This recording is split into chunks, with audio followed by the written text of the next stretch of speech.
and downplay information about the extent of China's sinister election meddling. মার্কিন president Donald ট্রাম্পের সাম্প্রতিক ভাষণ ঘিরে ওয়াশিংটন জুড়ে তোলপাড় সৃষ্টি হয়েছে। গোয়েন্দা তথ্য উড়িয়ে দিয়ে 2020 সালের প্রেসিডেন্ট নির্বাচনে চীনের হস্তক্ষেপের অভিযোগ করেছেন ডোনাল্ড ট্রাম্প। পেনসিলভেনিয়ায় এক অনুষ্ঠানে দেওয়া বক্তব্যে একে ইতিহাসের সবচেয়ে বড় নির্বাচনী চুরির ঘটনা বলে অভিহিত করেন তিনি। তার দাবি, এই অবৈধ অভিযানের মাধ্যমে প্রায় 22 কোটি মার্কিন ভোটারের ব্যক্তিগত তথ্য নিজেদের নিয়ন্ত্রণে নিয়েছে বেইজিং।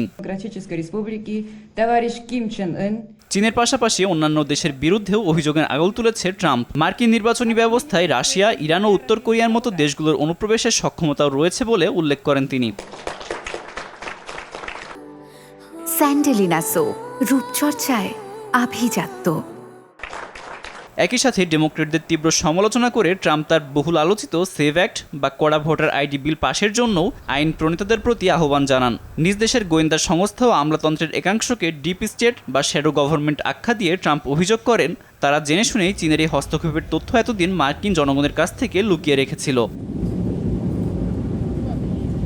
যদিও তৎকালীন ন্যাশনাল ইন্টেলিজেন্স ডিরেক্টর এবং বর্তমান সিআইএ প্রধান জন র্যাডক্লিফের অধীনে তৈরি ওই প্রতিবেদনে বলা হয়, 2020 সালের নির্বাচনে ভোটার রেজিস্ট্রেশন, ব্যালট গণনা বা ফলাফল সহ প্রযুক্তিগত কোনো বিষয়ে বিদেশি শক্তির হস্তক্ষেপ বা পরিবর্তনের প্রমাণ পাওয়া যায়নি। ওয়াশিংটনে অবস্থিত চীনা দূতাবাস মার্কিন প্রেসিডেন্টের এই দাবি সম্পূর্ণ প্রত্যাখ্যান করেছে। এক বিবৃতিতে তারা জানায়, চীন কখনোই অন্য দেশের অভ্যন্তরীণ বিষয়ে হস্তক্ষেপ করে না এবং মার্কিন নির্বাচন সম্পূর্ণ তাদের নিজস্ব বিষয়।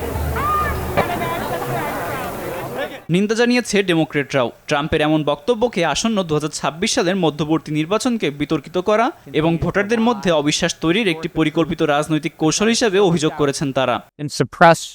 The 2026 election. Abdul Malek, RTV। He doesn't want their voice to be heard.